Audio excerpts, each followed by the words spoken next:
আসসালামু আলাইকুম guys, welcome to my channel. তো আপনারা দেখছেন লিপকার কিচেনের রান্না, আর আমি আজ বানাবো পালং পনির। তো তার জন্য আপনারা যেই উপকরণ লাগবে সবই আপনাদের সঙ্গে আমি দেখিয়ে দেবো। তো এখানে দেখুন অনেক ক্রিমি, অনেক সুন্দর রেসিপি নিয়ে আপনাদের সঙ্গে চলে এসেছি। তো বেশি বকবক না করে আমরা রেসিপিতে চলে যাই। তারপর এখানে দেখবেন আমি একটা পাত্রে জল বসিয়ে দিয়েছি, এখানে স্বাদ মতো লবণ দিয়ে দিয়েছি। তারপর এখানে আমি আগে থেকেই পরিষ্কার করা পালংটা দিয়ে দিয়েছি। তো দিয়ে আমি এখানে 2 মিনিট কুক করে নেব, আর বেশি ওভার কুক করবেন না, তাহলে বেশি হয়ে যাবে। তো আমি মিডিয়াম করে কুক করেছিলাম। তারপর এখানে আমি এটা পেস্ট করব। তার আগে আমি এখানে বরফ জলে এখানে চুবিয়ে রাখবো। তো এখানে ভেজানোর পরে আমি এটা ভালো করে হাত দিয়ে নিংড়িয়ে আমি মিক্সার জারে এটা দিয়ে দেব। তারপর এখানে আমি কাঁচা লঙ্কা দিয়ে দেবো। তো আমার একবার পেস্ট করা হয়ে গেছিলো, তারপর মনে পড়েছিল কাঁচা লঙ্কাটা দেওয়া হয়নি। তারপর আমি এখানে কাঁচা লঙ্কাটা দিয়ে আবারও পেস্ট করে নিচ্ছি। পেস্ট করে আমি এখানে একটা পাত্রে তুলে নেব।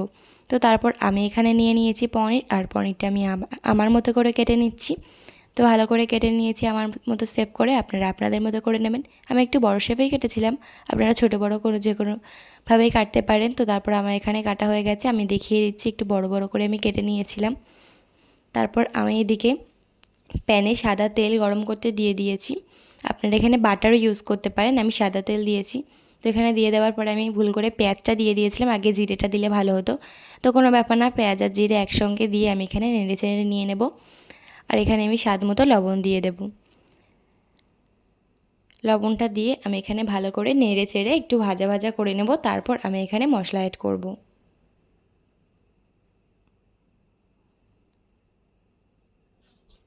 তারপর এখানে আমার হয়ে গেছে প্রায়। তারপর এখানে আমি হলুদ গুঁড়ো দিয়ে দেবো। তারপর এখানে গুঁড়ো লঙ্কা দিয়ে দেবো। এটা নেড়ে চেড়ে এখানে আমি দিয়ে দেবো জিরে গুঁড়ো আর গোলমরিচ গুঁড়ো দিয়ে আবারও আমি এটা নেড়ে চেড়ে আগে থেকে যে পালংটা আমি পেস্ট করে রেখেছিলাম সেটা আমি এর মধ্যে দিয়ে দেব।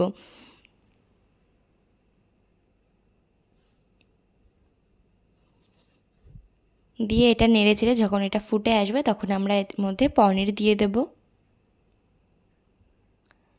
তো এরকম নেড়ে চেড়ে একটু ফুটে আসবে যখন, তখনই দিতে হবে পনিরটা, তার আগে দিলে হবে না। তো আমার এখানে আগে থেকে পনির যেটা কাটা ছিল সেটা আমি দিয়ে দিয়েছি। আপনারা এখানে চাইলে ভেজেও নিতে পারেন, আমি এখানে ভাজিনি, আপনাদের পছন্দ মতো আপনারা করবেন। তো ভেজে নিলেও টেস্ট আসে, না ভেজে নিলেও সুন্দরই টেস্ট আসে, খারাপ আসে না।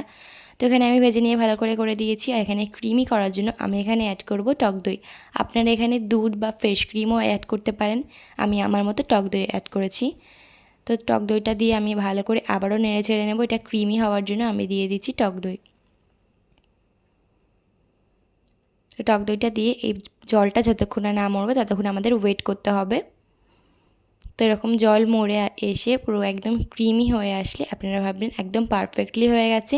আর আমার এখানে হয়ে গেছে, দেখতেই পাচ্ছেন। আর এখানে আমার সার্ভ করার পালা, আর আমি এখানে তুলে নেব, নিয়ে আমি এখানে সার্ভ করে নেব। দেখতেই পাচ্ছেন কতটা ক্রিমি, কতটা সুন্দর হয়ে গেছে আমার পালং পনিরটা।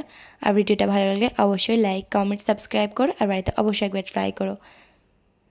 তো আমি এখানে গার্নিশ করে নিচ্ছি একটু ওপর দিয়ে টক দই দিয়ে, আপনারা আপনাদের মতো করে নেবেন। সো আজকের জন্য বাই বাই, আল্লাহ হাফিজ।